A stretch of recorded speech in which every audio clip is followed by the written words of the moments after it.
Inside the penthouse office, Ethan Coleman stared blankly through it all. The billion-dollar view, the storm, the city he'd conquered. It should have felt like power. Instead, it felt like distance. "Sir, the Zurich call has been rescheduled to 3:15. His assistant's voice crackled through the speaker. "Do you want me to move the executive finance meeting?" Ethan didn't respond right away. He adjusted his cufflink with mechanical precision, then finally said, "Cancel it. Push Zurich to tomorrow." A pause. "Understood." He closed his eyes for a second. The silence, once something he'd craved in his rise through the chaos of startups and sleepless years, now sat like a weight in the room. No laughter, no footsteps, no echoes of anyone else. Just him. His phone buzzed. A bored email, a Bloomberg alert, another reminder about his mother's upcoming philanthropy gala. He swiped it all away. Outside, the downpour thickened. 10 minutes later, he was in his car, weaving through slick streets in a deep hum of tires on wet asphalt. The city blurred past in a smear of brake lights and umbrellas. He wasn't even sure why he'd left early.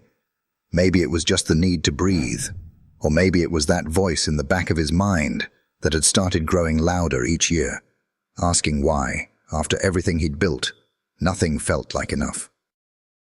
At a red light on 6th Avenue, he loosened his tie, and for a brief second, his gaze drifted to the empty passenger seat. He pictured a laugh there, dark hair tucked behind one ear. A voice that used to say his name like it meant something. Claire. He hadn't seen her in 5 years. Not since she'd left their shared townhouse with 2 bags, and a silence that had never been broken. He never called her, never chased her. His mother made sure of that.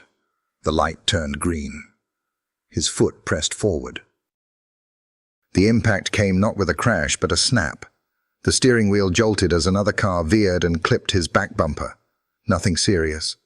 Just enough to send his sedan jerking sideways, and his shoulder slamming against the door. Seconds later, it was over.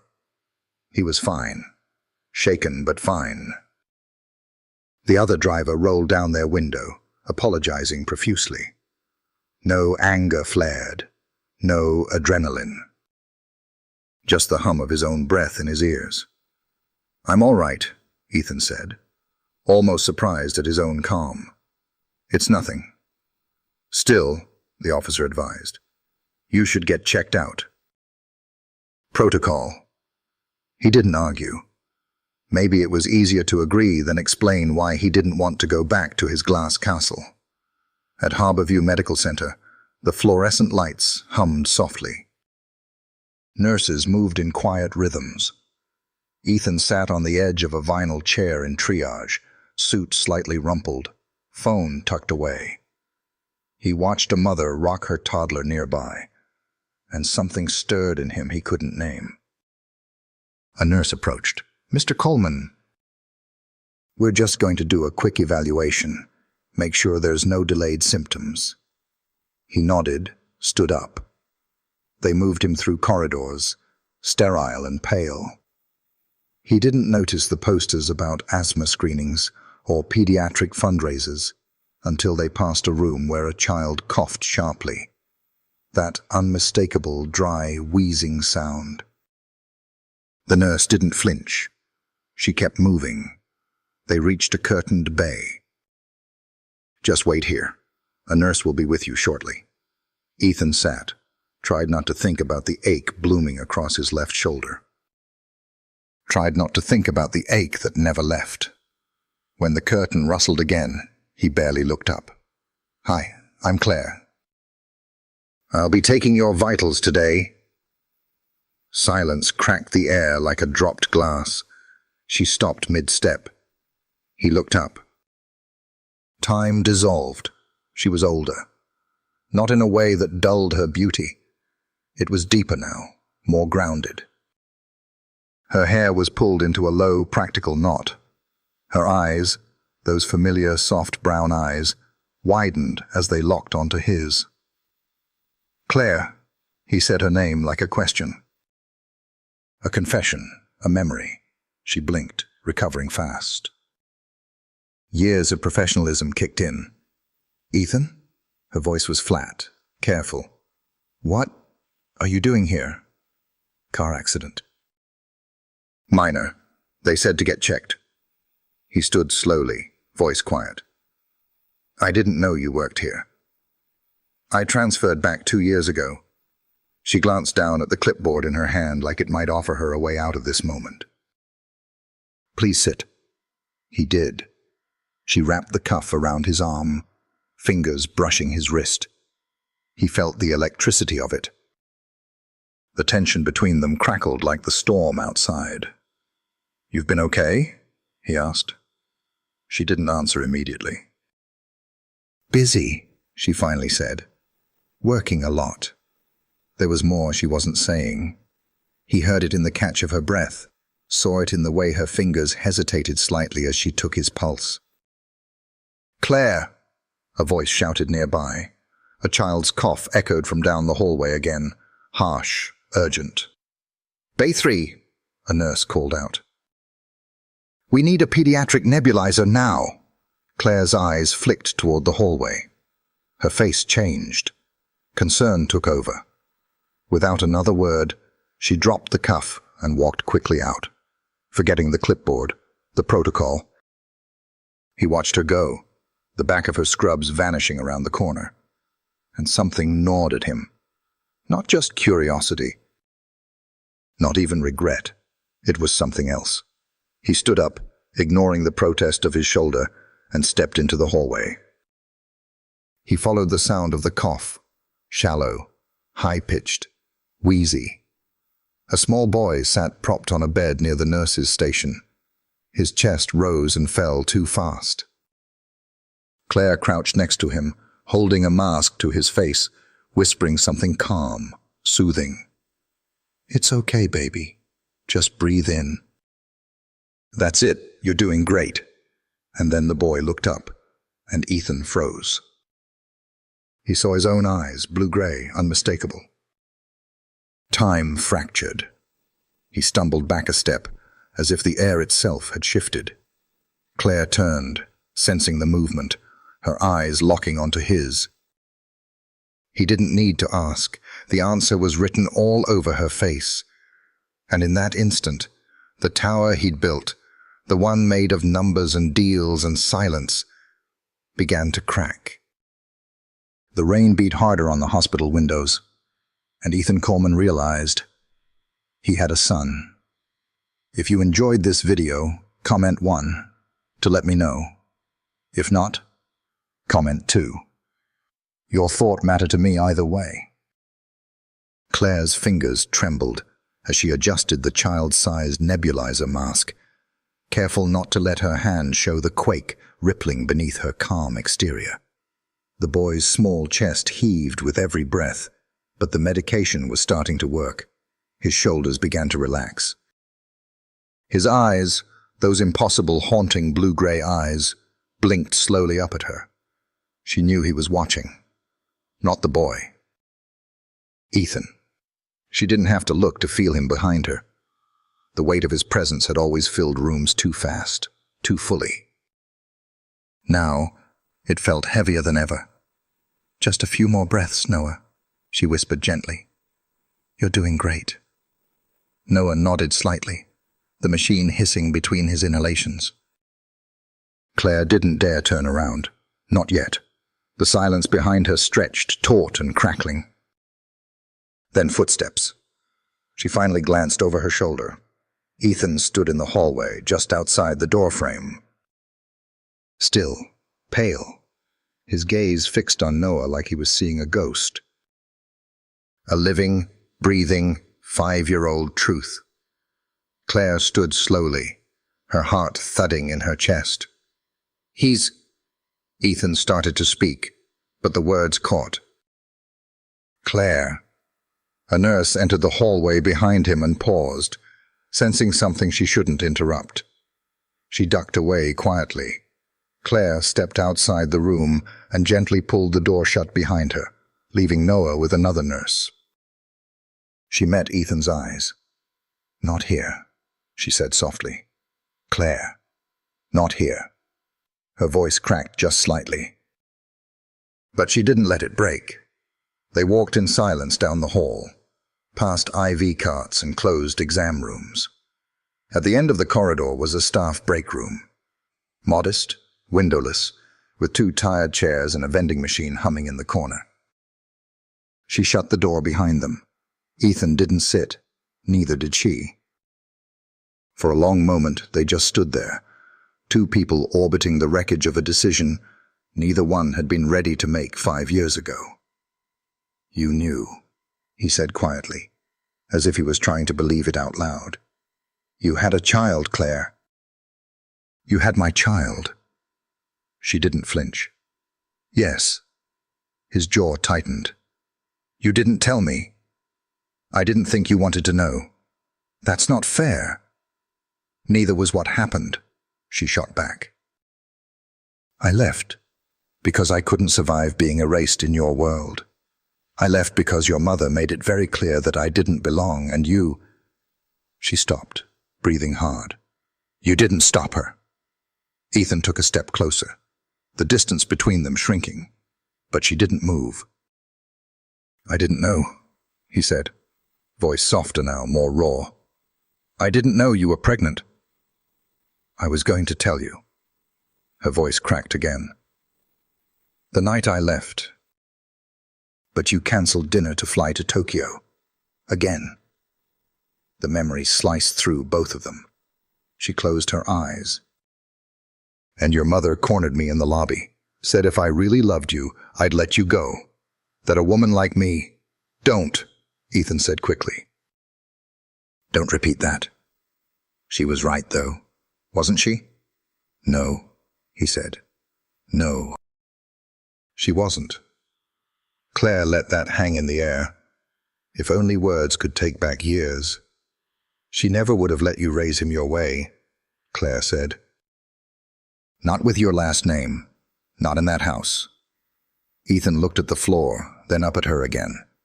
"That wasn't your call to make." "No," she whispered. "But I made it anyway." Another beat of silence. He finally sat, as if the weight of the truth finally forced him down. "His name is Noah," Claire said. He nodded.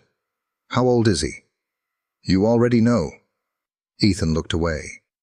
Claire folded her arms tightly across her chest, as if she could hold herself together with pressure. "He's 5, she said. "He loves space, the ocean. He thinks dolphins can talk to the moon. He's kind, brave. He has asthma. It's severe when triggered. He carries an inhaler everywhere." "I want to meet him," Ethan said, looking up at her. "I need to." Claire shook her head. "Not like this. Not now. I'm his father. And I'm the one who's been here for 5 years, she snapped. Through every ER visit, every night when he couldn't breathe, every birthday, every question about why he didn't have a dad. The silence after that was brutal. Ethan stood again, and this time his posture was softer. Less CEO. More man, more human. I'm not asking to fix it in a day. But please, Claire, I can't pretend I don't know now. I saw his eyes." Claire looked at him, really looked at him, and saw the guilt pouring through the cracks of his careful world. She wanted to scream, cry, collapse into his arms and yell at him all at once, but she had a shift to finish, and a son to get home. "Noah's being discharged in an hour," she said. "I'm taking him home. You should leave. Claire, no press, no lawyers, no drama. If you want to be in his life, you'll follow my pace, my rules." His voice was quiet, but there was a current under it. "And if I don't?" She looked him dead in the eye. "Then you'll lose the chance to know the best thing either of us ever created. Ethan didn't speak, didn't move. Finally he nodded. And then he left. Claire leaned against the counter, letting out the breath she'd been holding for 5 years. Outside the staff room, the rain still tapped gently against the hospital windows. And down the hall, in room 3, a little boy was drawing planets with crayon, while a nurse told him he'd be going home soon. Claire wiped her eyes. There was no space for tears. Not now. Not when everything was just beginning to unravel, or maybe begin again. The front door creaked softly as Claire pushed it open, balancing Noah's small backpack in one hand and the key ring in the other.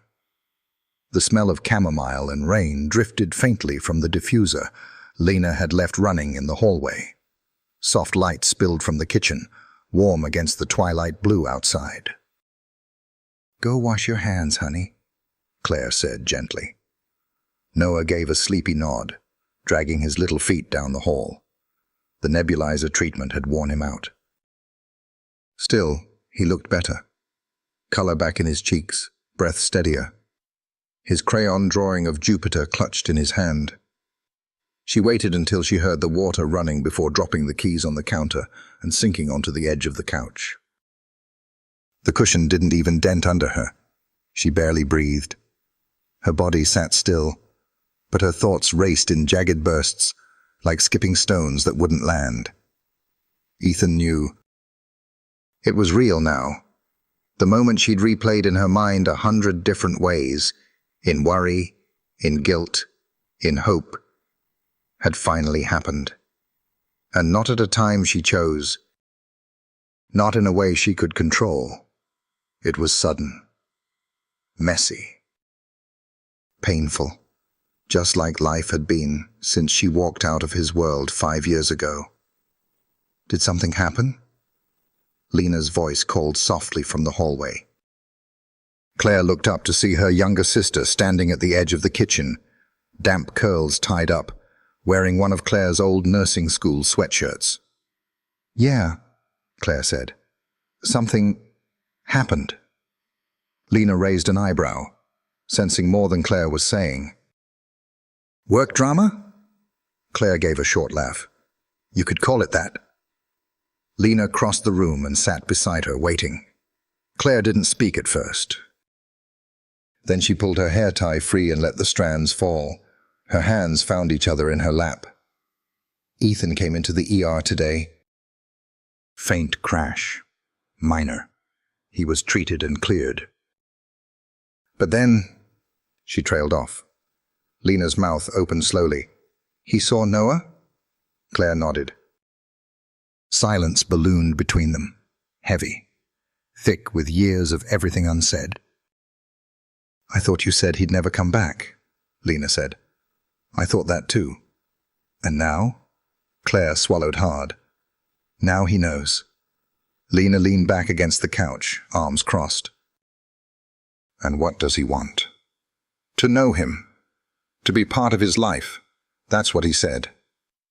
A pause. "And you believe him?" Claire stared at the flickering light of a candle on the coffee table. "I don't know what I believe right now. I just know it didn't feel like a performance. Not the Ethan I knew, not the one I left." Lena didn't speak for a beat. "He's still Harriet's son." Claire winced. "I know. And Harriet still holds his strings." Claire looked away. "I know." Lena's voice softened. "I'm not saying people don't change. But 5 years is a long time to leave a silence that deep. Are you ready to hand him our entire world again, after everything?" Claire stood suddenly, walked to the window. "It's not about what I'm ready for," she said. "It's about what Noah deserves." Outside, the rain had slowed to a mist. The apartment building across the street glowed behind sheer curtains and potted windowsills. Quiet lives unfolding behind every pane. I kept Ethan out because I was protecting Noah. From the family, from the legacy, from the loneliness I knew too well when I was part of that world. But seeing him today, her voice caught. He didn't look like a man defending his legacy. He looked like someone who'd just realized his life isn't what he thought it was. From down the hall came the sound of little footsteps. "Mom?" Noah peeked around the corner, rubbing his eyes. "I left Jupiter in the car." Claire turned around with a soft smile. "We'll get it in the morning, baby." "You need to sleep." He nodded, curling up on the couch beside her without protest. Lena rose. "I'll make tea." Claire pulled a blanket over Noah's small frame, tucking it beneath his chin. He looked peaceful now.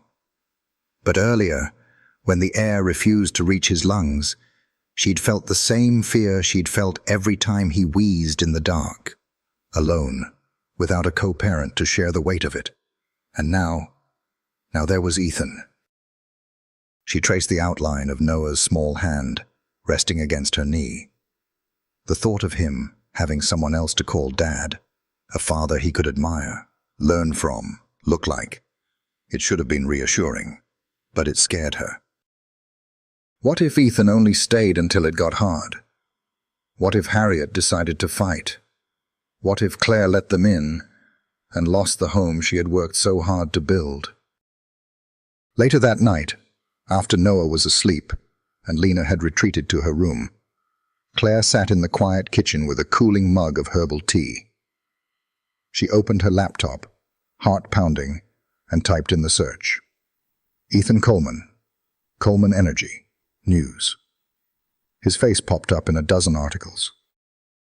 A recent photo from a green energy summit in Copenhagen, one from an environmental gala in New York. Always tailored, always composed. She scrolled past headlines, awards, partnerships, projected mergers. Then her eyes caught on a quote from last month. "We've built something sustainable, but real progress? That starts with responsibility. Ownership, not just of what we create, but who we affect." She read the line twice. It didn't feel like empty PR spin. It sounded honest.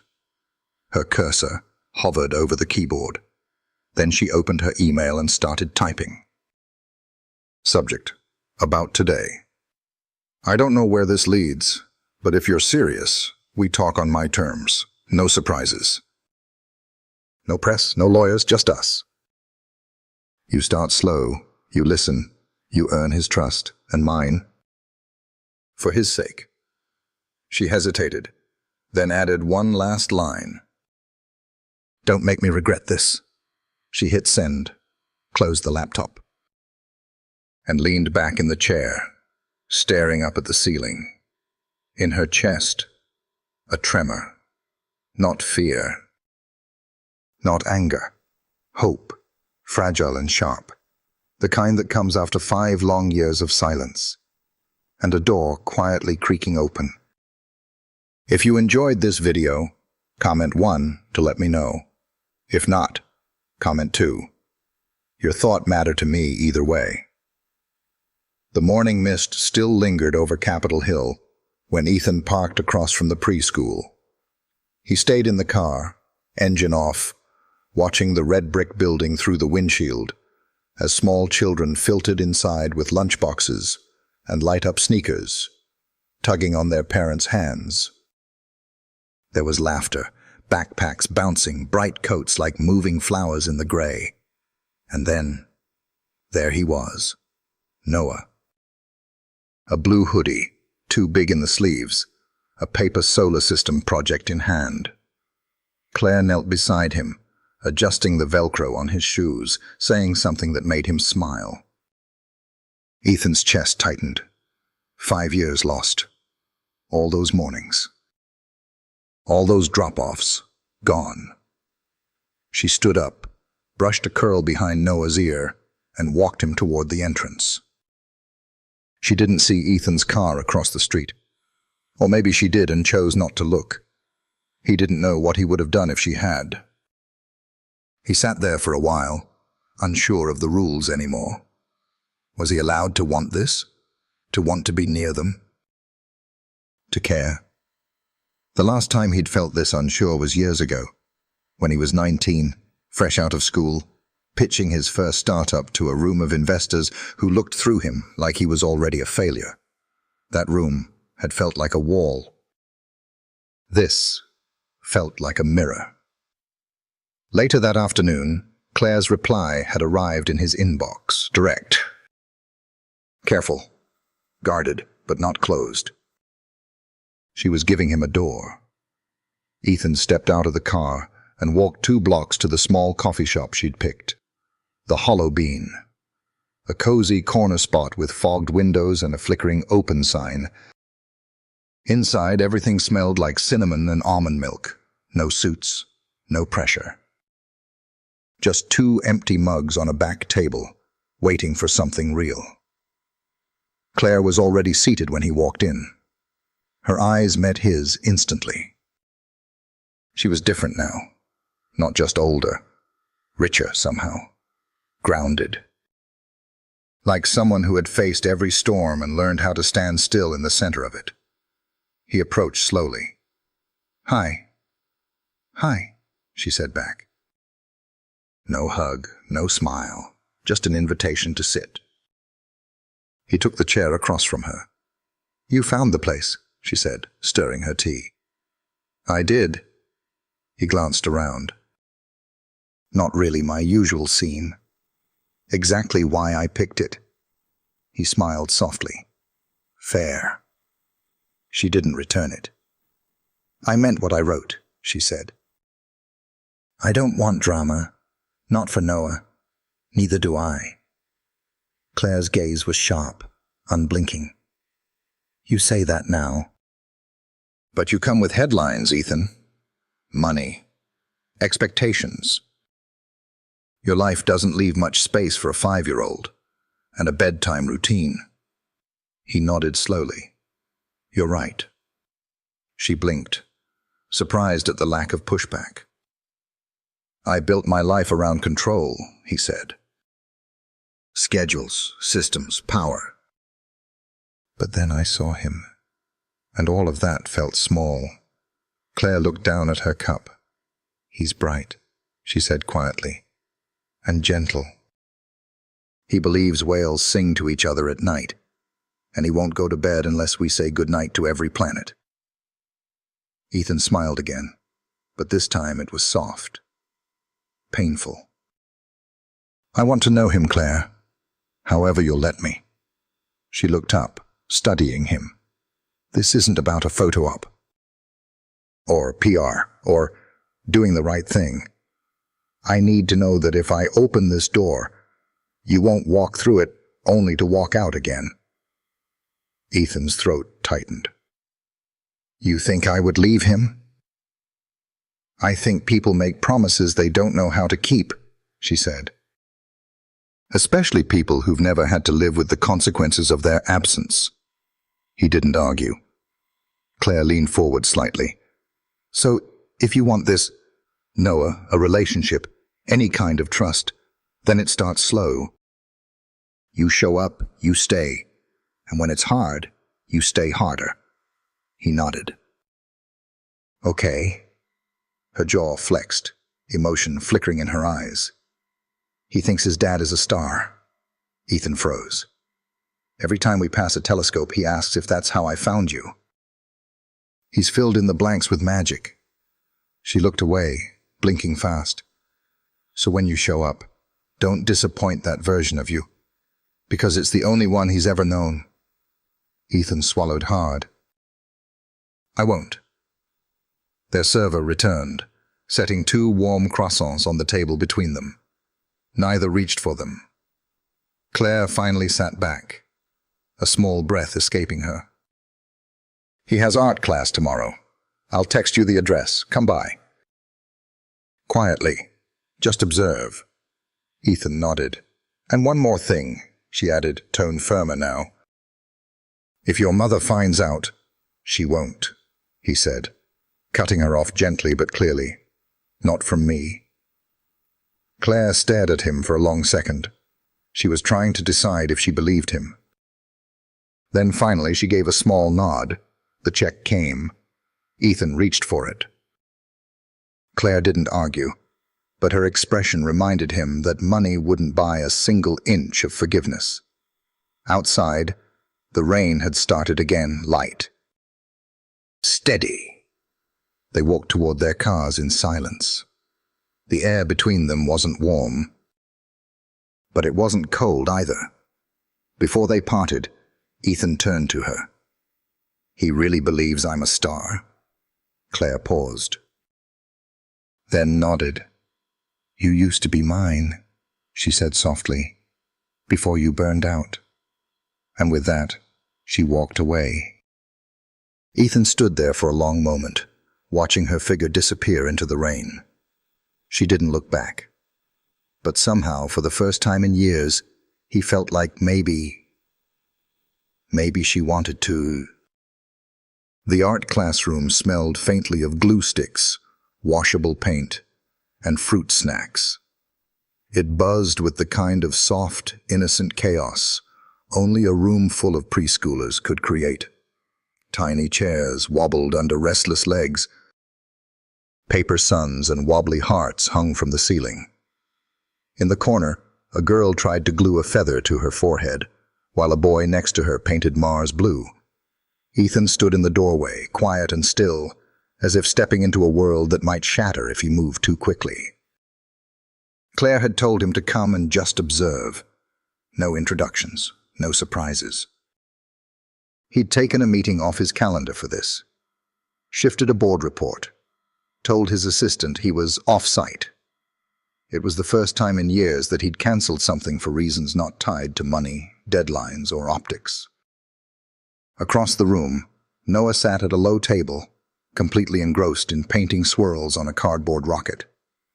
His tongue peeked out in concentration, and the tip of his nose had a smudge of purple. Ethan couldn't look away. That was his son, his blood, his eyes. His crooked little smile when he laughed at something the teacher said. And yet, Ethan was a stranger. He didn't even know what Noah liked to eat for breakfast, or whether he slept with a nightlight, or which song made him dance in the living room. His chest ached with a slow, quiet grief. A soft voice startled him. "He's got a good hand," said a man beside him. Ethan turned. A tall figure with warm eyes and rolled-up sleeves stood watching Noah, clipboard tucked under one arm. "Elijah Brooks," the man said, extending a hand. "I'm the school's pediatric consultant." "And a close friend of Claire's." There was no challenge in his voice, just an unspoken weight behind the words. Ethan shook his hand. "Ethan, I know," Elijah said, then paused, glancing at the floor before adding gently, "She told me." Ethan nodded slowly. "She doesn't talk about you much," Elijah continued. "Not in a bitter way, just like someone who put a heavy book on a shelf and hasn't touched it since." That hit harder than Ethan expected. "She said you'd be here today," Elijah went on. "Wanted me to keep an eye on things, in case emotions ran high." Ethan raised an eyebrow. "She think I'd cause a scene?" "She thinks you don't know the difference between wanting something and being ready for it." Ethan's mouth went dry. Before he could respond, a high-pitched laugh cut through the room. "Noah." He held up his finished rocket, beaming with pride. Claire appeared from the hallway, walking straight toward the boy, her presence grounding the entire space. Her scrubs were swapped for jeans and a soft cardigan, but she still carried herself like someone who carried the weight of others, even off the clock. "Wow," she said, crouching beside Noah. "That is the most powerful rocket I've ever seen. It goes to Jupiter and back in 2 minutes, Noah declared, waving it excitedly. Claire smiled, brushing a curl from his forehead. Ethan watched the scene unfold like someone standing behind glass. Close enough to feel the heat of it, but too far to touch. Noah looked up suddenly and noticed Ethan. Claire caught it immediately, but before she could say anything, Noah tilted his head. "Hey, I saw you at the hospital," he said. "You were with the lady who took my blood pressure." Claire's eyes flicked to Ethan, sharp with warning. Ethan crouched slightly, staying at a distance. "You've got a good memory." "I remember faces," Noah said simply. Elijah stepped in. "Noah, why don't you show me where your space drawings are?" "I want to see that Jupiter one."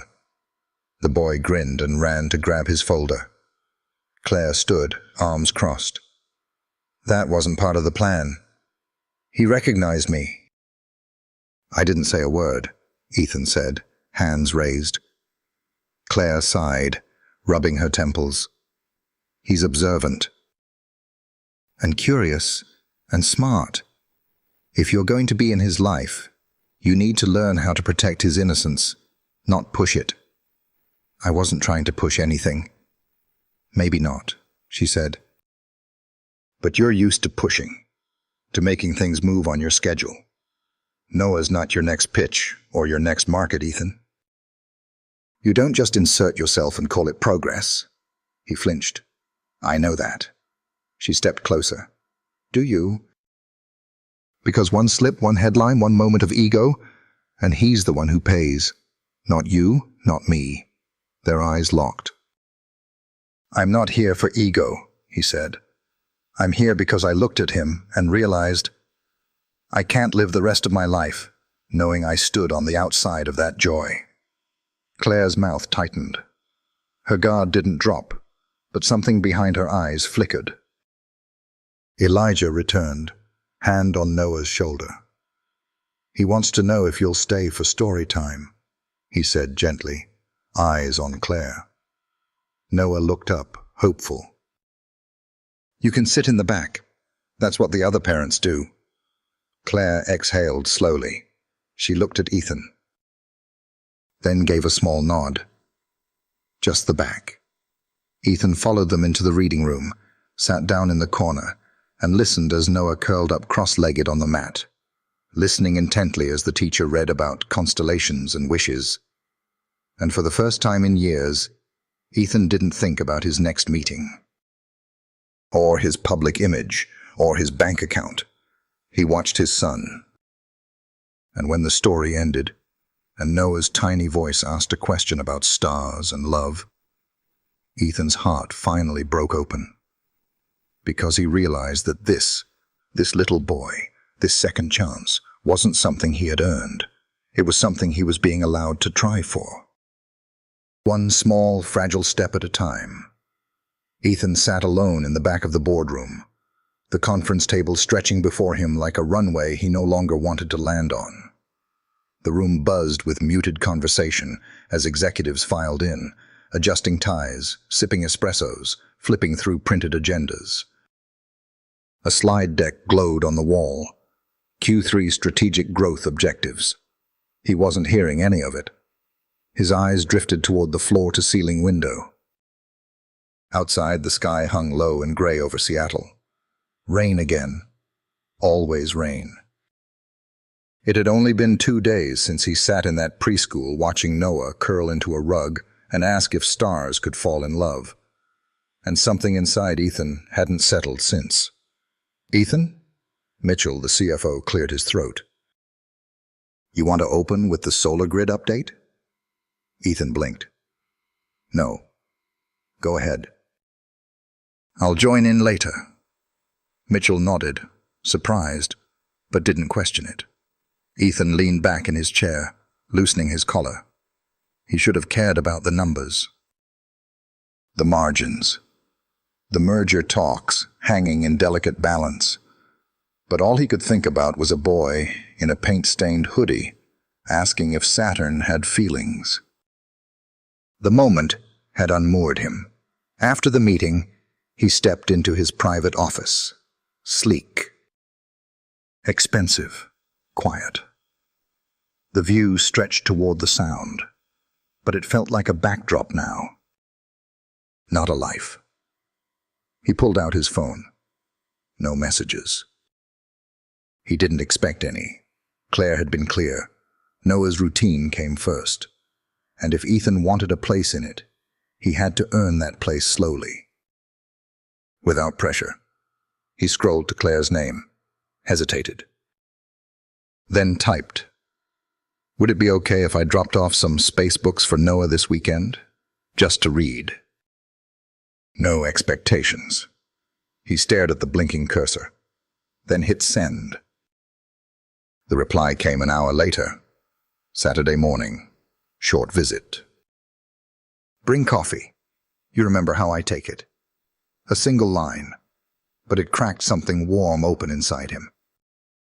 He remembered. 2 sugars. No cream. That Saturday, he stood outside Claire's small blue craftsman house in Queen Anne, holding a bag from the local bookstore and 2 paper cups from her favorite corner cafe. It wasn't the kind of home with a gate or a staff. It was the kind with a porch swing and kids' chalk drawings on the front walk. Simple. Lived in. Safe. He rang the bell. Claire answered, hair pulled into a low twist, wearing a soft sweater and faded jeans. She looked tired, but not worn down. More like someone who had finally accepted what mattered and what didn't. "You remembered the coffee," she said, stepping aside. "I remembered a lot of things," he replied. She didn't smile, but she didn't shut the door either. Inside, Noah sat on the floor, surrounded by foam puzzle pieces and plastic astronaut figurines. When he saw Ethan, he tilted his head. "You came back." Ethan crouched, setting the bag down beside him. "I said I would, didn't I?" Noah nodded, eyes wide. "Did you bring a book?" "I brought 5. Claire watched from the doorway, arms folded, not intervening, just listening. Noah grabbed the top book and held it up. "Moons of the solar system." "Do you think Jupiter's moon is cold?" "Colder than anything we've ever touched," Ethan said. "But it might have an ocean underneath the ice." Noah's eyes lit up. "Like a secret ocean?" "Exactly." Claire's voice drifted in from the kitchen. "You 2 want pancakes? Extra blueberries?" Noah called out. "Of course." Ethan glanced at her, catching a brief flicker of softness in her eyes before she disappeared around the corner. They read together until the pancakes were done, Noah curled against Ethan's side like he'd done it 100 times. Every word felt like a thread stitching together time that had unraveled between them. Later, while Noah watched a science cartoon, Claire stood on the back patio, mug in hand. Ethan stepped out beside her, the air crisp with spring chill and damp wood. "He's something else," Ethan said, quietly. "He's everything," Claire replied. They stood in silence for a moment. Then Ethan asked, "Does he ever ask about me?" Claire looked out at the small yard. "He used to ask why other kids had dads who came to pick them up. I told him every family looks different, and that the people who love you don't always live in the same house." Ethan nodded slowly. "And now?" "Now?" She hesitated. "He's curious, not angry. But he will be. One day. He'll realize there was time you missed, and that you chose not to be there." His voice dropped. "It wasn't a choice. Not really." Claire turned to him, sharp. "You could have called. You could have looked. You didn't." He met her gaze, wounded. "I thought you didn't want me to." "And you didn't think that was worth challenging?" She let the words land. Ethan didn't defend himself. Not this time. Instead, he looked down, thumb brushing the edge of his cup. "I don't know how to fix it." "You can't fix it," she said. "You can just show up, over and over, until he believes you won't disappear again." He nodded slowly. Claire looked at him for a long moment. Then something changed in her expression. A memory flickered across her face like light passing through water. "You used to say that, you know," she said quietly. "What?" "That showing up mattered more than saying the right thing." He exhaled a laugh, dry and soft. "I forgot that." "Well," she said, setting her mug down, "start remembering." Noah's voice called from inside. "Mom." "Ethan, the rocket ship show's starting." Claire turned, paused at the door, then glanced back at him. "Are you staying?" He looked at her, the boy inside, the open door, and for the first time in years, he didn't hesitate. "Yes," he said, "I'm staying." The sound of laughter drifted through the small house as Noah bounced on the couch, his tiny sock-covered feet making soft thuds against the cushions. On the TV, animated astronauts floated through space, narrating facts about the rings of Saturn with cheerful voices and jazzy background music. Ethan sat cross-legged on the rug, a bowl of popcorn in his lap, watching more of Noah than the show. Claire watched them from the hallway, arms folded, shoulder resting against the doorframe. Her eyes lingered on Ethan, how he leaned toward Noah when the boy got excited, how he didn't reach for his phone once. His focus was entirely on the moment. It shouldn't have surprised her. But it did. When the show ended, Noah turned with wide eyes. "Can we build a rocket?" Ethan grinned. "A real one?" Noah nodded earnestly. "Well, maybe we start with cardboard and tape and see where it takes us." "Deal!" Claire stepped into the room. "All right, Commander." "Time to wash up. Dinner's almost ready." Noah groaned dramatically, grabbing a stuffed planet from the floor.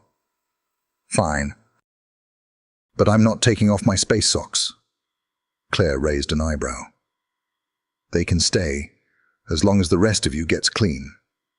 He ran down the hall toward the bathroom, his giggles echoing off the walls. Ethan stood and stretched. "He's got a personality." "He always has," Claire said softly, moving past him toward the kitchen. "He just hasn't always had someone to share it with." The words weren't meant to stab, but they landed with a weight Ethan didn't brush off. He followed her to the kitchen, where the smell of roasted vegetables and garlic was thick in the air. A pan simmered gently on the stove, steam curling up like breath into the air. "Can I help with anything?"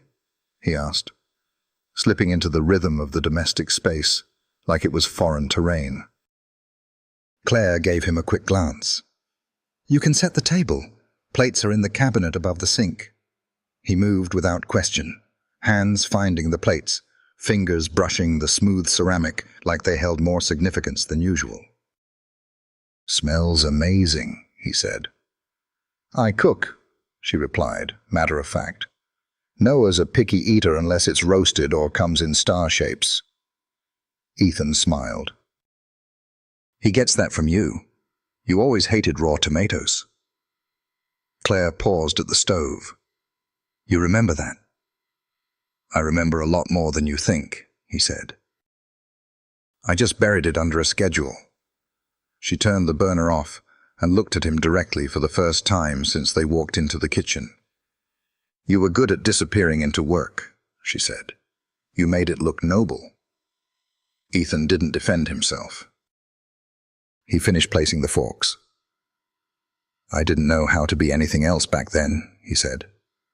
"I thought building something bigger than myself would somehow fix the emptiness." Claire leaned against the counter, arms crossed, not cold, but guarded. "And did it?" He met her eyes. "No, it made it louder." Noah reappeared, hair slightly damp, holding a picture he had drawn. A rocket, a house, and 3 stick figures with stars above their heads. "This is us," he said proudly, placing the picture in the center of the table. "That's me, and that's Mommy, and that's Ethan." And those are our stars. Claire's breath caught. Ethan's hand hovered just above the drawing. You drew this? Ethan asked. Uh-huh. I like how you came back. It makes the rocket faster. Claire blinked rapidly and moved to serve the food, her back to both of them now. They ate quietly at first. Noah chattered about school, about how he was learning to write his full name, about the pet hermit crab in his classroom that only came out at night. Claire listened, smiled, filled Ethan's plate when it emptied.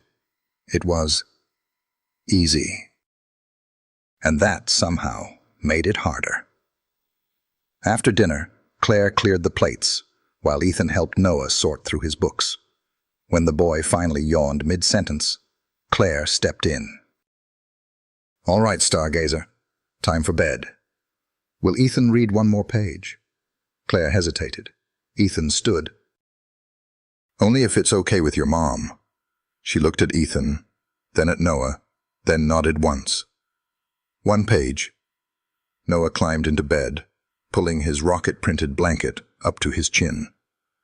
Ethan read slowly, carefully, his voice dipping and rising with each word like he was trying not to break the spell. Claire lingered in the doorway, watching him read about Saturn's icy moons, like it was the most important thing in the world. When he closed the book, Noah whispered, Do you think the stars miss people too? Ethan's voice faltered. I think stars never really stop shining. Even when we can't see them. Claire turned away before either of them saw her wipe the corner of her eye. After Noah drifted to sleep, Ethan stepped into the hallway where she waited, leaning lightly against the wall. He's got a big heart, Ethan said. He always has, she replied. They stood there, neither moving. I should go, Ethan said softly. Claire nodded, but didn't open the door. I'm not trying to take over, he added. I just want to belong, to show him I can be part of this, whatever this is. Claire looked at him, searching. You want to be part of his world, Ethan? I do. She exhaled slowly, then stopped trying to prove it in words. He nodded. Understood. She opened the door. He stepped onto the porch, the cool air brushing against his skin. As he reached the sidewalk, Claire called after him. Hey! He turned.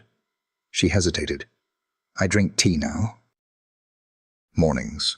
Jasmine. No sugar. A smile tugged at the corner of his mouth. Got it. And then she closed the door.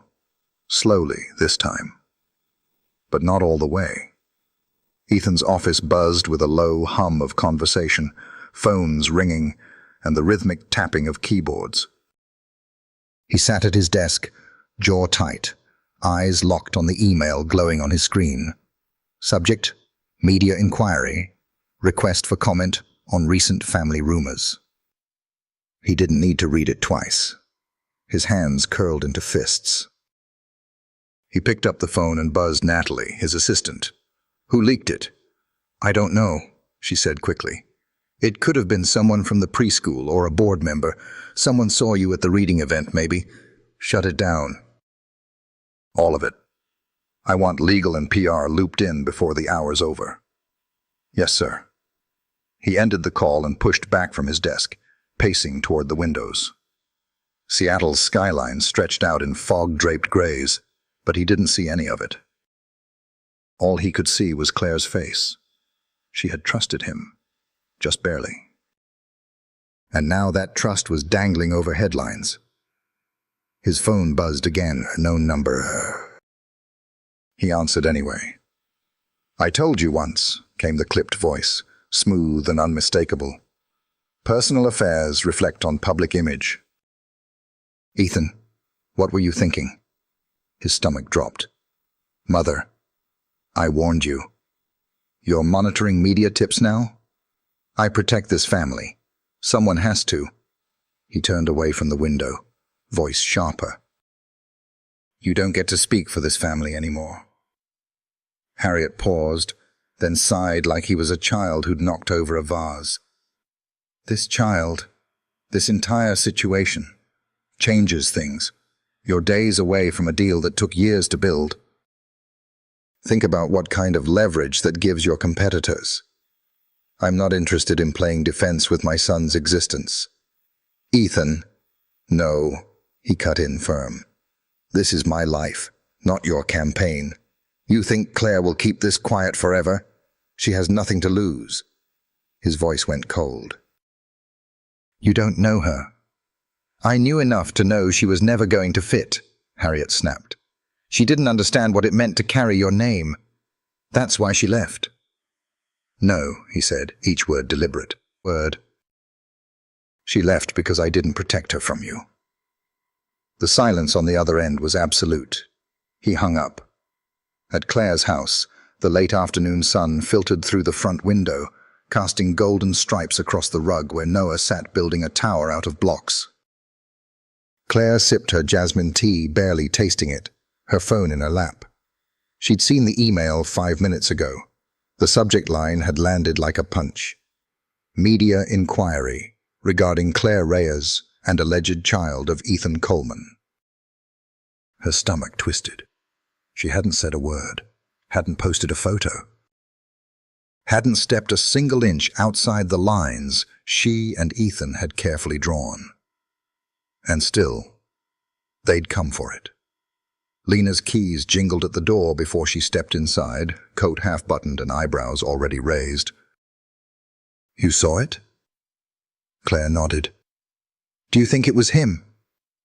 "I don't know," Claire said quietly. "But I can't afford to assume anything." Lena sat beside her, voice low. "You knew this would happen if he came back into your life. It's not just dinners and bedtime stories anymore." Claire didn't respond. "Do you want me to call someone?" "Shut it down?" Claire looked down the hall, where Noah sang softly to himself as he built. "I just want him to be safe, to stay untouched by all of this." "You sure Ethan can give him that?" Before Claire could answer, her phone lit up with a message.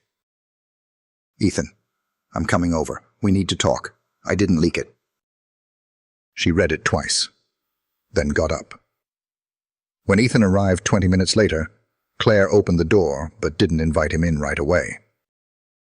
The porch between them felt smaller than usual and colder. "I didn't leak it," he said, voice tight with frustration and guilt.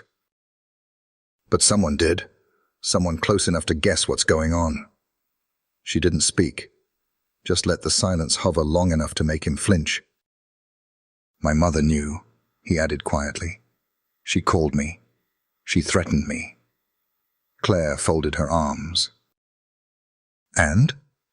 "I told her she doesn't get to control this narrative anymore. I told her to stay out of our lives." Claire's expression cracked just slightly. "You said that?" "Yes," he said. "And I meant it." She looked at him for a long moment, then stepped aside. He followed her into the living room, where Noah had now constructed a lopsided but enthusiastic moon base out of pillows and Legos. "Hi, Ethan," Noah chirped. "Hey, buddy," he smiled. "That's some mission you've got going there." "I'm building a space zoo," he said proudly, "for moon giraffes." Claire's lips twitched in spite of herself. Ethan glanced at her. "I wanted to check on you both. I figured you'd hear about the leak." "We did," she said. "And now we have to figure out how to protect him from it." "I'll handle it," Ethan said. "I'll talk to the board. I'll make a statement if I need to." "I'll make it clear Noah is off limits." Claire raised an eyebrow. "And what about Harriet?" "I'll cut her out. Financially. Legally. Whatever it takes." She studied him for a long moment. Her voice was quieter now. "Are you ready for what that means?" He nodded. "Yes. Because I want to be the man you and Noah can count on. Not the man who looks away when it gets hard." Noah looked up from the moon zoo. Are you staying for dinner again? Ethan looked to Claire. Her eyes held his, softening. She nodded. For a little while, Ethan said. If it's okay with your mom. Noah grinned. Okay, I'll build you a rocket chair. Ethan laughed, kneeling to help. Claire walked back into the kitchen, her heart beating unevenly. The story was out there now, but for the first time, she didn't feel entirely alone inside it. Claire stood on the sidewalk outside Noah's preschool, her arms wrapped tightly around herself, even though the air wasn't cold. Parents passed by with soft chatter, holding their children's hands, some laughing, others checking their phones. She usually liked this part of the day, when the world felt small and innocent, when the hand that slipped into hers reminded her that she'd built something steady. But today her phone hadn't stopped buzzing. Blog posts, tweets, whispers. The headline had gone live that morning. Tech titan Ethan Coleman allegedly fathered child with former nurse. Sources say hidden family may derail pending merger. Claire had expected scrutiny, but not this fast. Not this loud. The preschool director had pulled her aside gently. Concerned, but professional. We're fielding a few calls, she said. We're protecting Noah's privacy, of course, but we need to ask if this situation might escalate. Claire didn't have an answer for that. Because the truth was, it already had. When she saw Ethan's car pull up, her pulse quickened. He got out, looking more tired than usual, dressed casually but with the tension of someone who hadn't slept. Can we talk? He asked, skipping the hello. She nodded toward a bench under a tree. He followed. They're circling, she said before he could speak. Parents are gossiping. My supervisor asked me if I need to take a leave of absence to deal with the attention. Ethan winced. Claire, I'm sorry. It's not just the attention, she cut in, voice tight. It's the assumptions, the narrative. That I was your secret, that Noah was your scandal. I never meant for it to come out like this. I know. But it did. And now my son's name is in the same breath as a corporate merger. Ethan looked down at his hands. I've already issued a statement through the firm. Nothing personal. Just denying rumors, no comment on family. I'm meeting with legal this afternoon to tighten internal protocols. Claire's jaw tightened. And what about us? He looked up. We're not a headline, Ethan. We're real. We're a kid who thinks stars have feelings, and a mother who spent 5 years trying to protect him from a world like this. I know, he said quietly. To you, she whispered. Because you walked back in and brought everything with you. You're bored. Your mother, the press. And now I'm the one being pulled into the undertow while you manage the optics. Ethan's chest rose, then fell. Slowly. I told Harriet she's cut off, he said. Financially. Publicly. She's no longer on the board as of this morning. Claire's eyes flicked up, stunned. You what? She was a liability. And not just to the company. To Noah. To you. I should have done it years ago. Claire stared at him, silent for a long moment. Ethan's voice softened. I know I can't change what happened. But I can decide who I am now, and who I refuse to be. She looked away, toward the school windows. I want stability for him, she said. Not chaos, not cameras. You'll have it, he said, whatever it costs. She turned back to him slowly, something in her gaze shifting. Not forgiveness, but maybe a loosening. Noah has a science fair in 3 weeks, she said. He's making a model of the ocean floor, wants to talk about thermal vents and space submarines. Ethan smiled faintly. That sounds very him. He asked if you could help. His smile faltered. Claire continued, voice barely above a whisper. He said he wants to build it with his dad. Ethan swallowed hard. I'd be honored. They sat in silence for a beat. Claire looked over at him. But this time, Ethan, if you say you'll show up, you show up. He nodded. Every time. A breeze rustled the trees above them. Inside, the classroom door swung open and Noah burst out, backpack bouncing, face lit with joy. Mom! Ethan! I made a star map! He ran to them, holding up a crumpled piece of paper dotted with scribbles and glitter glue. Ethan crouched beside him. That's amazing, buddy. Can you show me which one's ours? Noah pointed to 3 dots connected with a red line. That's us. Our constellation. Ethan looked up at Claire. She met his eyes. No words, but something passed between them. A moment of trust. Fragile. Earned. And still so easily lost. Later that night, as Claire tucked Noah into bed, he looked up with sleepy eyes. Ethan's coming to the science fair, right? She smoothed his hair. Yes, she said. He promised. Noah yawned, curling into his blanket.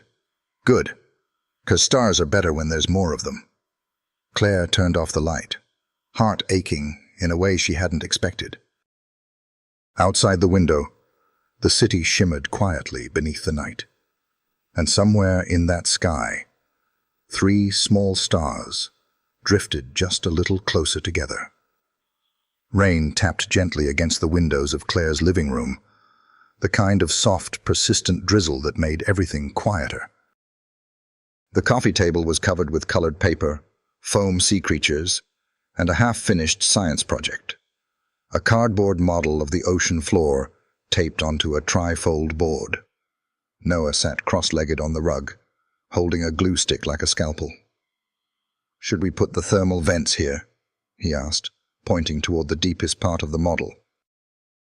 Ethan sat beside him, sleeves rolled up, hands speckled with dried paint. Good call. The Mariana Trench. It's the deepest place in the world. Noah nodded seriously. That's where the coolest sea creatures live, the ones with glow lights. Claire stood by the kitchen counter, watching them. She tried to stay busy, pouring tea, wiping non-existent crumbs, but her eyes kept drifting back. There was something disarming about the sight.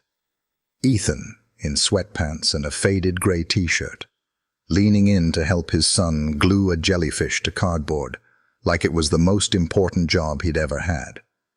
For a long time, she'd been so sure he couldn't do this. Not just fatherhood, but presence, stillness, connection. Yet here he was, week after week, no cameras, no press, no exits. When he caught her looking, he smiled. It was different now, less polished, more sincere. You okay? He asked, voice low enough for only her to hear.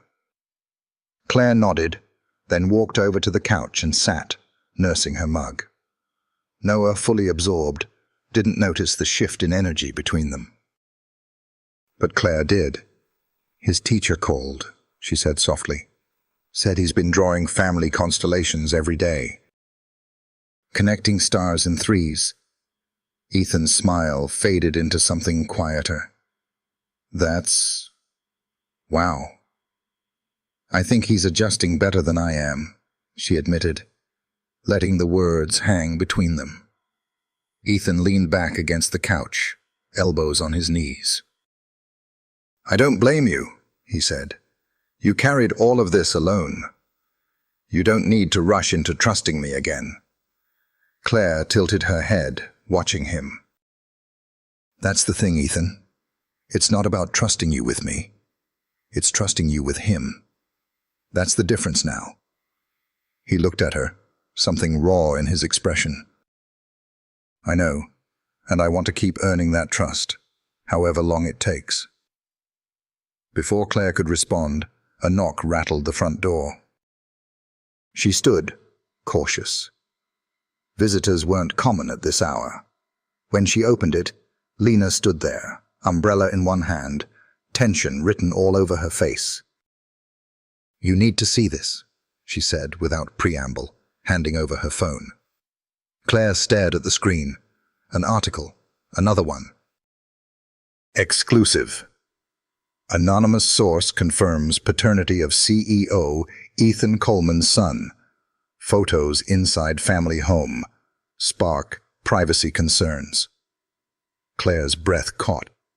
Her eyes scanned the photos. Grainy zoom shots through the window, one of Ethan and Noah at the science fair table. Another of her, holding a cup of tea by the living room window. Her hands shook. "Who?" she whispered. Ethan had risen to his feet now. "What's going on?" Claire tossed the phone to the couch. "They're in our home," she said. "Our home, Ethan. Someone sold us out." He grabbed the phone, reading quickly, color draining from his face. "I didn't... Claire, I swear I didn't know about this." "Then someone close to you did." Lena stepped forward, arms crossed. "You're the one with a staff. With board members, with a publicist who probably still calls your mother." Ethan turned to Claire. "I can fix this. I'll get a legal team on it today." Claire's voice rose, brittle. "No, you don't get to fix this. You brought this world into ours, and now Noah's face is in the press. There's no unringing that bell." Noah looked up, confused. "Mom?" Claire crouched quickly, calming her voice. "Hey, sweetie. Everything's okay. Just a little grown-up stuff." Noah blinked, looking from her to Ethan. "Are you mad?" She forced a smile. "Just talking, baby. Why don't you go put your jellyfish on the board?" As Noah turned away, Ethan lowered his voice. "Let me make this right." Claire's eyes filled, the tears catching her off guard. "I don't know if you can. I want to believe you're different now, Ethan. But every time I start to let go of the past, something yanks us back." He reached out, hesitated, then let his hand fall. "I didn't come back to ruin you," he said, voice thick. "I came back to know him. And maybe find my way back to you, too. But if you tell me this is it, Claire, I'll respect that." She looked at him, really looked, and saw everything in his eyes. The weight, the regret, the longing. "I don't know what this is yet," she whispered. "But I know he needs you, and I'm too tired to fight what's already true." Outside, the rain fell harder now, streaking down the windows. Inside, Claire turned toward the mess of glue and glitter and sea creatures, where her son waited for someone to tape down a glow-in-the-dark octopus. Ethan stepped forward quietly. She handed him the tape, and for the next few minutes, no one spoke. But something fragile, like breath held between beats, was still alive in the room. Not fixed, not whole, but still beating. The cafeteria at Washington Elementary was buzzing with noise, small feet squeaking on the floor, nervous parents adjusting posters, teachers darting between trifold boards and scattered glue sticks. It was the school's annual science fair, and Noah stood in front of his display with a plastic ocean floor diorama and a glittered title in wobbly marker. Deep sea space. What if oceans reached the stars? Claire stood nearby, hands folded tightly over her chest, watching her son beam as he explained hydrothermal vents to a teacher who looked more amused than confused. Ethan stood just behind Noah, nodding as the boy gestured dramatically to little glowing sea creatures made of pipe cleaners. He's in his element. Ethan said under his breath, stepping closer to Claire. She didn't look at him. He's always been like that. He gets locked in when he's passionate, obsessed even. I wonder where he gets that, Ethan said with a quiet smile. Claire glanced sideways, lips twitching. Maybe from both of us. They stood shoulder to shoulder in that chaotic room, just close enough to feel each other's presence, but not touching. The tension between them warm, full of everything unsaid. Across the room, a woman pointed toward them, then whispered something to another. Claire's stomach tightened. It was subtle, but the sting was sharp. The looks had been more frequent lately. Curious, judging, a mix of recognition and assumption. Ethan noticed. Ignore it. I'm trying, she said softly. But I'm tired, Ethan. I'm tired of being looked at like I'm a story instead of a person. He turned to her fully. Then, let me take the story back. She blinked. What do you mean? I've been talking with my team. There's a way to go public carefully. On our terms. A joint statement. No sensationalism. No interviews. Just the truth. About Noah. About us. About where we go from here. Claire looked away, jaw tightening. And where are we going?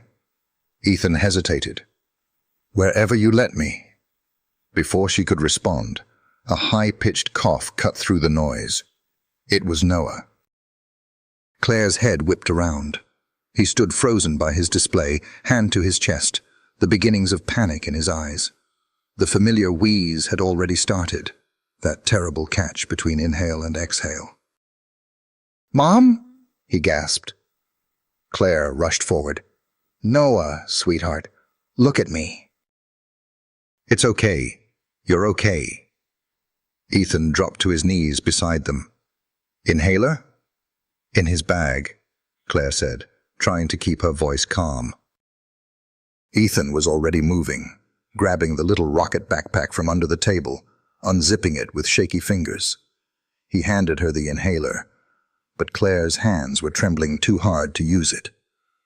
I've got it, Ethan said. He knelt in front of Noah, eye level, speaking gently. Hey, remember what we practiced? Big, slow breaths. In and out. Noah nodded weakly, eyes glossy with fear. Ethan steadied the inhaler, placed it carefully, and pressed once. Claire counted the seconds. Her whole body tense, Noah's breathing slowed. Not perfect, but better. Ethan wrapped his arms around him, holding him steady as his body relaxed into the calm after the storm. I'm here, Ethan whispered. I've got you.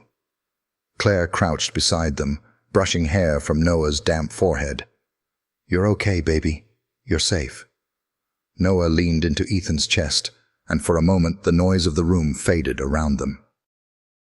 A teacher tried to approach, but stopped when she saw the look on Claire's face. Protective, raw, urgent. Eventually, Noah spoke, voice small. I didn't mean to scare you. Claire kissed his temple. You didn't. You were very brave. Ethan looked at her, eyes glassy. You go through this often? Claire nodded, slowly. Not every week, but more than I'd like.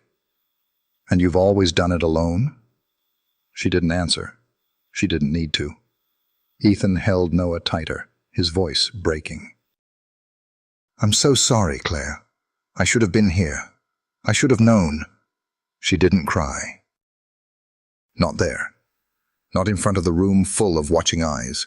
But when Ethan looked at her, really looked, he saw the weight she'd carried. The quiet, invisible weight of being everything to someone who depended on you with his life. I'm not letting you carry it alone anymore, he said. Whatever it takes. I'm not going anywhere. Claire stared at him, heart pounding. And for the first time since he'd walked back into their lives, she believed him. Later that evening, the house was still. Noah had fallen asleep mid-sentence in his rocket pajamas, inhaler tucked beside the pillow. Claire stood in the kitchen, pouring water into the kettle. Ethan leaned in the doorway, watching her. "You handled today like you've done it 100 times, he said. "I have. I don't know how you did it. I froze." "You didn't freeze," she replied. "You showed up." She turned and their eyes met. The air shifted. Close, heavy, charged. "I don't know what we're doing," she said honestly. "But I know Noah needs you. And maybe I do too. Just not the version of you I used to know." Ethan took a step closer, his voice quiet but certain. "Then I'll keep showing you this one, the one who's still figuring it out. But who knows exactly where he wants to be?" They stood in that kitchen, not as strangers, and not as the couple they once were, but something new. Something fragile, something worth trying for. The kettle whistled softly. Neither of them moved.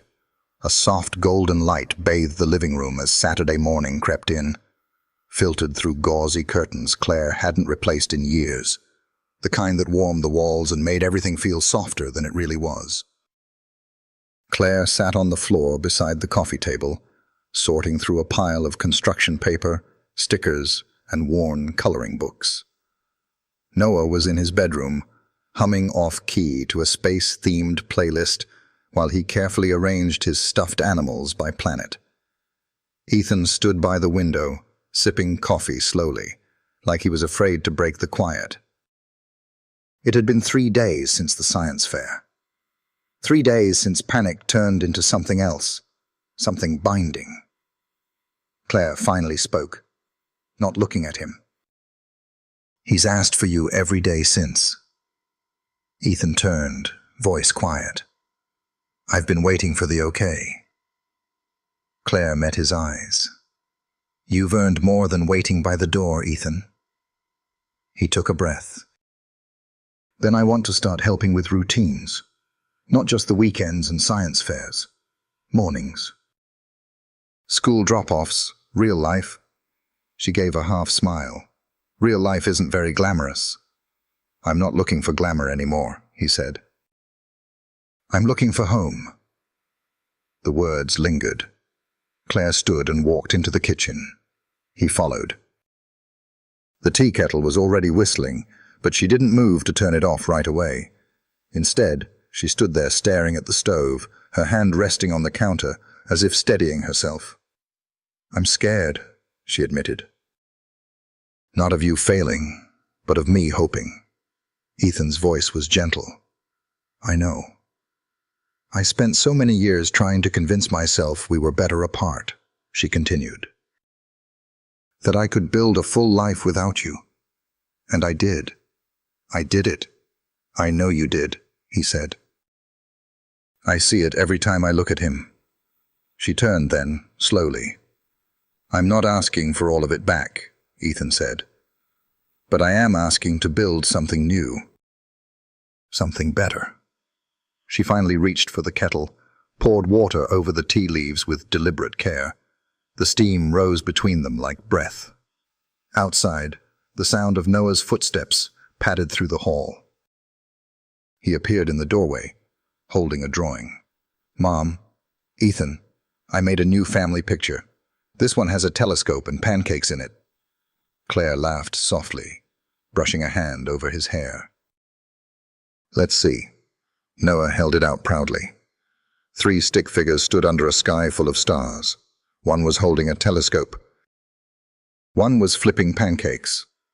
And in the corner, a small rocket soared upward with hearts trailing from the exhaust. "It's us," Noah said matter-of-factly. Claire looked at Ethan. He looked back at her. It wasn't a proposal. It wasn't a promise sealed with a ring, but it was something. Later that afternoon, they took a walk, just the 3 of them, down to Discovery Park. The breeze off Puget Sound was cool, but not cold, rustling the branches above their heads as they wandered the trails. Claire held Noah's hand. Ethan walked beside them, carrying a backpack with snacks and juice boxes like he'd done it 100 times. They found a quiet bluff overlooking the water and spread out a blanket. Noah sprawled out, pointing at clouds and declaring which ones looked like alien whales. Claire leaned back on her elbows, letting the sky fill her vision. Ethan sat beside her, close but not pressing. "Do you ever miss it?" she asked suddenly. "The company?" he guessed. She nodded. "I missed the part where I thought I was building something that mattered," he said. "But now, I'm realizing I wasn't missing the company. I was missing meaning." Claire didn't say anything, just let the silence answer for her. "I gave them my days," Ethan continued, voice low. "I want to give you my presence." She looked at him, the edges of her doubt softening. "You're saying all the right things now," she said. "But showing up isn't just pancakes and playgrounds. It's dishes after a long day. It's patience during meltdowns. It's choosing to stay when no one's clapping." He nodded slowly. "Then I'll stay. Every unglamorous, quiet, beautiful minute of it." Noah rolled over and looked up at them. "Can we come back next weekend?" Claire smiled. "I think we can do that." Ethan reached for his son's hand, and Claire's without asking. They let him. For the first time, the grip wasn't tentative. It felt like gravity. That night, as Claire tucked Noah into bed, he asked, "Do stars get closer when they like each other?" Claire paused, brushing his hair back. "I think they do," she said softly. "Even if it takes them a long time to figure out how." He nodded like that was a perfectly normal answer and turned over, already half asleep. Claire lingered a moment longer, then quietly shut the door behind her. Ethan was standing in the hallway. "I'll see you tomorrow?" he asked. She nodded. "Early." His smile said everything he didn't. And when he walked away down the front steps and into the soft night, Claire didn't feel like she was watching something leave. She felt like she was watching something stay. Sunlight spilled into the kitchen like a slow yawn, catching the edge of a cereal bowl, a set of watercolor paints, and a sticky note that read, "Don't forget library day. Shoes, jacket, favorite book." Ethan was flipping pancakes, brow furrowed in concentration, while Noah stood on a stool beside him, wielding a plastic spatula like a lightsaber. Claire leaned against the doorframe, watching them quietly. For a moment, she didn't move, just let herself absorb the strange, beautiful ordinariness of it. Ethan in a flour-dusted t-shirt, Noah laughing as batter sizzled on the pan. "Careful," Ethan said, flipping one with uneven grace. "That one was almost airborne." Noah giggled. "We should try making pancake planets." Claire finally stepped forward. "Not before breakfast, Commander." Both boys turned toward her, smiling. Ethan handed her a mug. Jasmine tea, no sugar. The smallest gesture, but it landed soft in her chest every time. They ate together in the sunlit nook, legs bumping, napkins crumpling, syrup dripping onto plates. The kind of breakfast that didn't just fill you, but rooted you. As if this life had always been there, waiting. Afterward, Ethan helped rinse dishes while Noah collected his library books. Claire stood beside him at the sink, sleeves rolled up. "You're getting good at this," she said, bumping him gently with her elbow. He glanced at her. "I had a great teacher." She raised an eyebrow. "You've been here what, 3 weeks of school runs and pancake Saturdays?" "Hey," he said, mock-offended. "I made eggs without burning them. That has to count for something." She smiled, and for a beat, it stayed between them, a kind of quiet that felt earned, not avoided. Later that day, Claire found herself backstage at a pediatric health panel, pacing slightly, nerves peeking through her usually steady demeanor. It had been years since she'd spoken publicly. She hadn't expected to be asked to lead a session, but one of her colleagues had nominated her, and something in her had said yes before she could overthink it. Outside the curtain, the audience murmured. A room full of doctors, nurses, non-profit reps, people she admired. People she'd never shared anything personal with. Ethan appeared at her side, dressed sharp but not overdone. Present. "You okay?" he asked. "Just a little out of my element." He tilted his head. "You? The woman who handled a 5-year-old's asthma attack in front of 50 people without blinking?" Claire exhaled. "This is different. There are cameras, questions.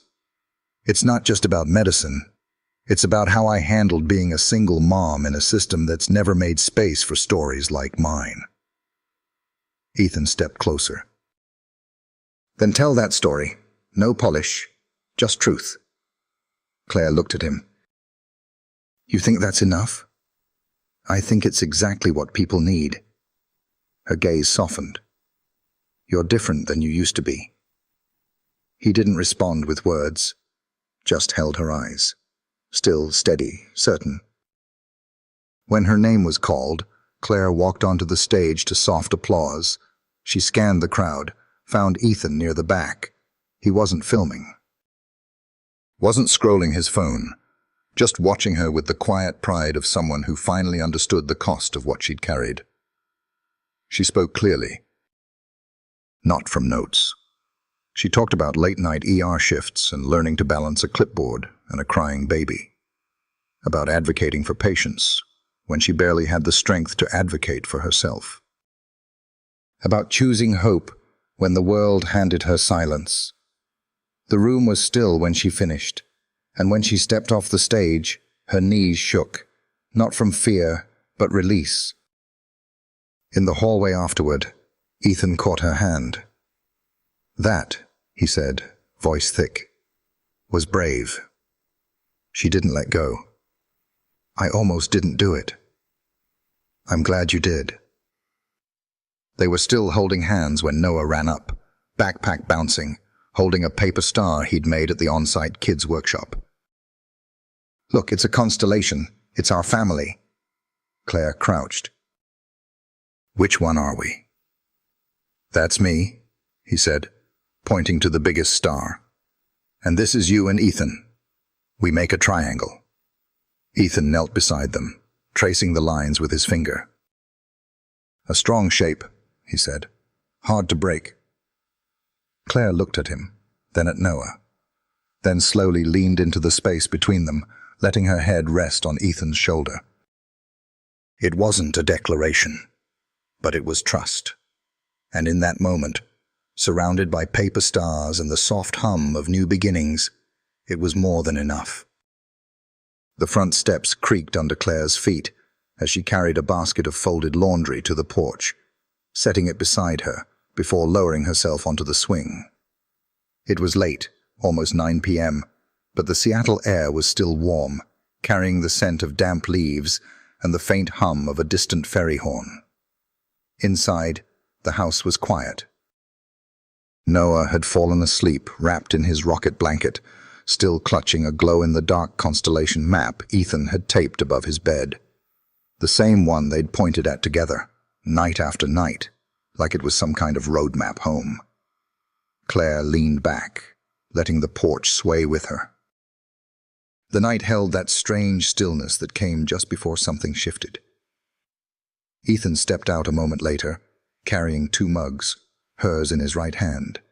Jasmine, no sugar. Always. He didn't ask if she wanted it. He just knew. "Thought you might need this," he said, handing it to her. She took it with a soft nod, their fingers brushing. He sat beside her.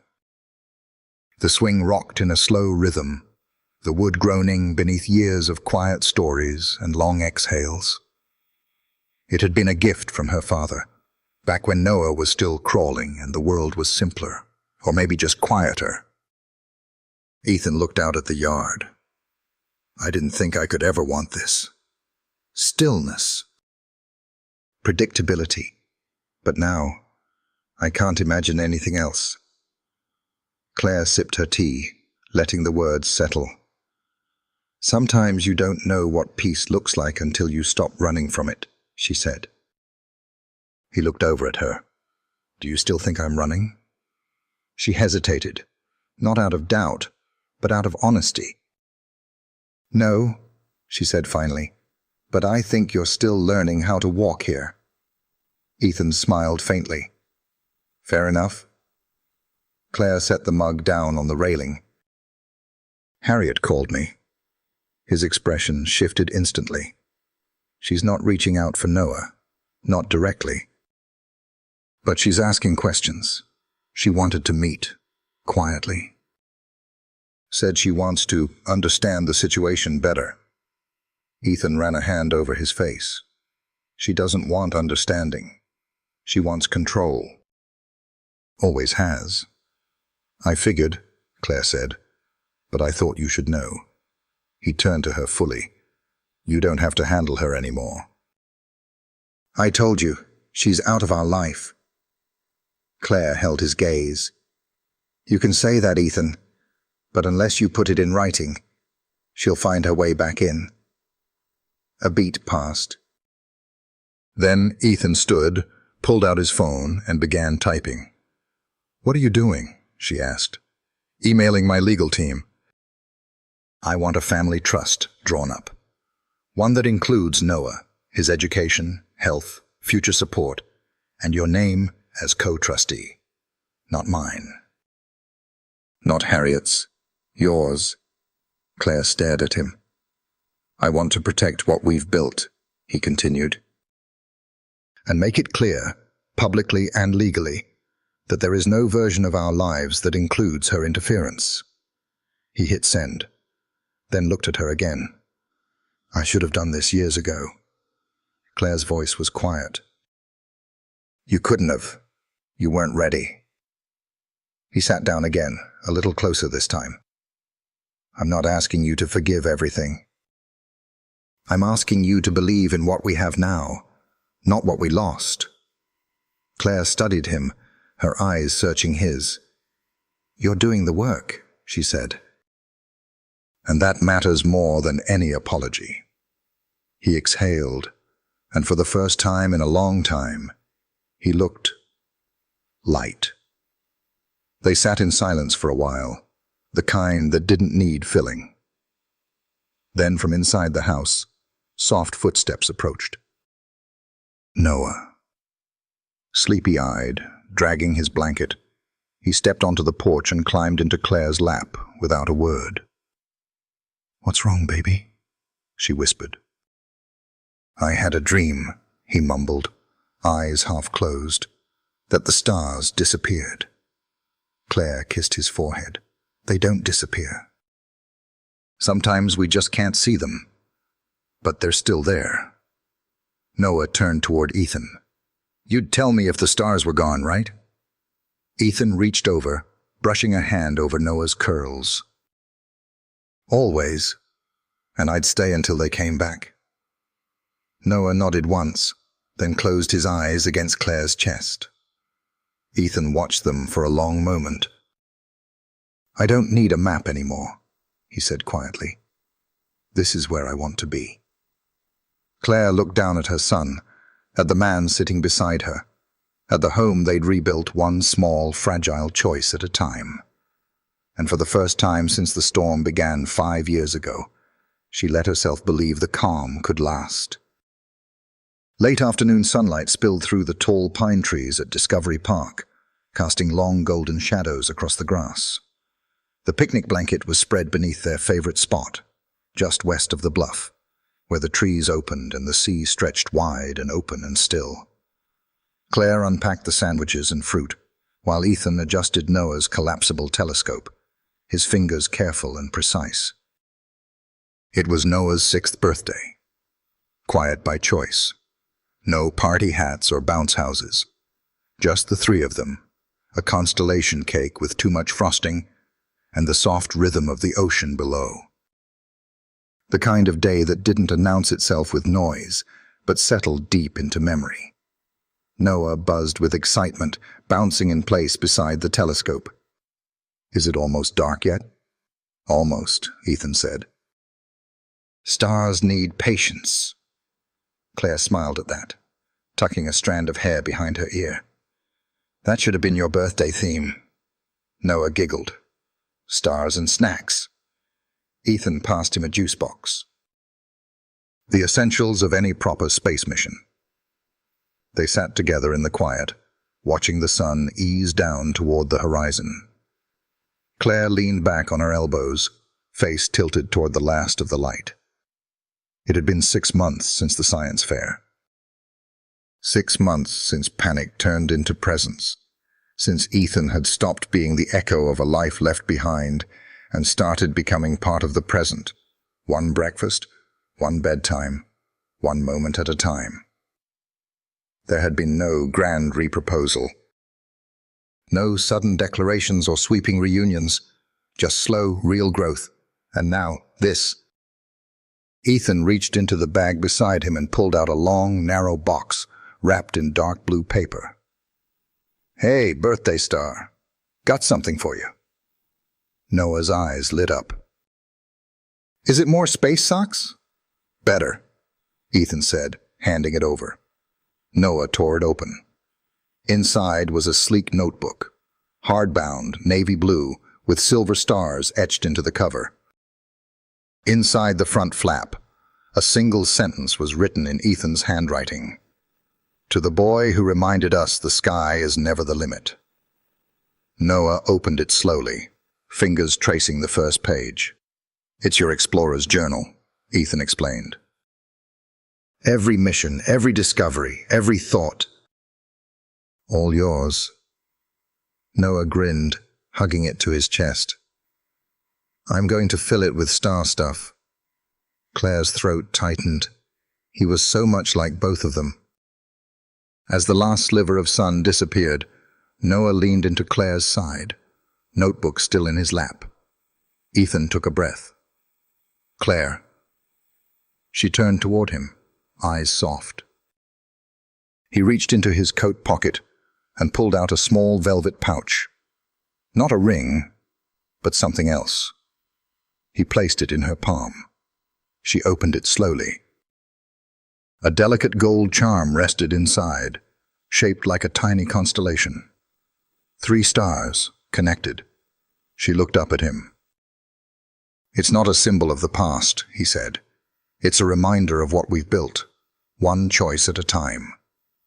Her fingers closed over it, and for a moment, neither of them spoke. Then Claire reached across the blanket, laced her fingers through his. Ethan let out the breath he hadn't realized he'd been holding.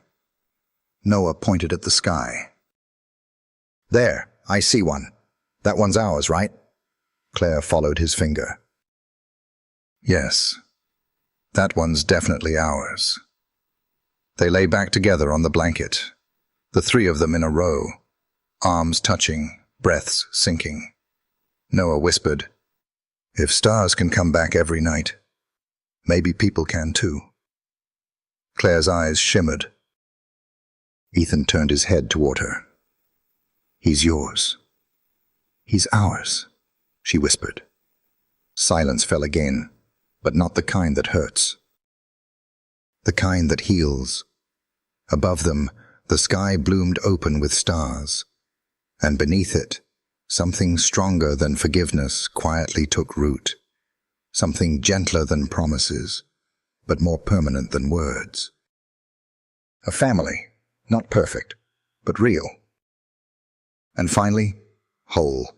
If you enjoyed this video, comment 1 to let me know. If not, comment 2.